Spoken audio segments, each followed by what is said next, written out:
Is fasting safe for Neigong? So I've seen on these trips that it's best practice to have a highly active metabolism or very active metabolism. So the medicines we take on these trips, for certain, you want your digestive system to be operating at its peak.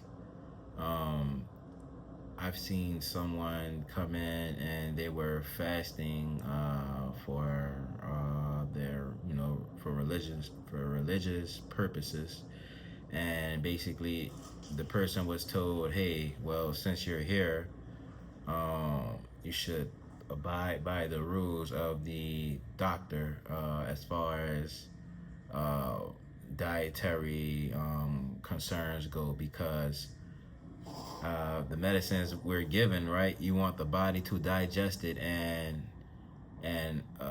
assimilate it as best as possible. And to do that, your digestive system has to be functioning, at its, it needs to be in peak condition. You can't have a slow metabolism and try to digest these medicines.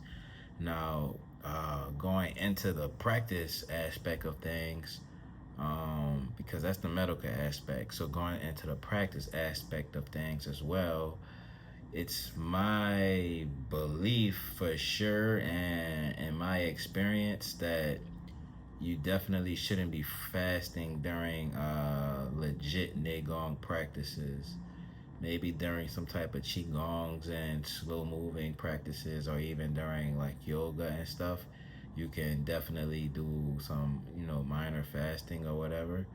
But essentially, during like actual Neigong practices, when you're trying to where you're trying to put the body in the situation, or just, yeah, basically putting the body into the situation to generate more energy than what it's typically used to. You definitely want to be taking in more food to allow that greater energy expenditure, or greater energy accumulation to occur inside of the body. Um, yeah, that's just my outlook on it. Honestly, when I like, if I go without food for even a small period of time, and I do these practices, it doesn't like feel right. So I do less practice if for some reason I'm not able to eat as much, because I travel frequently. So sometimes I'm just not in an environment where I can get a suitable meal, and I would basically limit my practice during those times. Um, let's see what else. So fasting for medical during a medical seminar is a no-no. Fasting during the actual Neigong practice is also a no-no.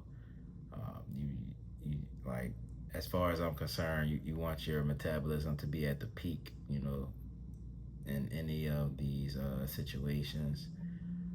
If you do decide to fast and you're a Neigong practitioner, it's probably best to only do like seated meditation or something like that. Don't do anything that's gonna cause or something that needs your body to draw more energy, and you're not giving it a sufficient amount of a sufficient amount of product to pull from, or a sufficient amount of energy food to draw energy from. Yeah, so that's my outlook on it, guys.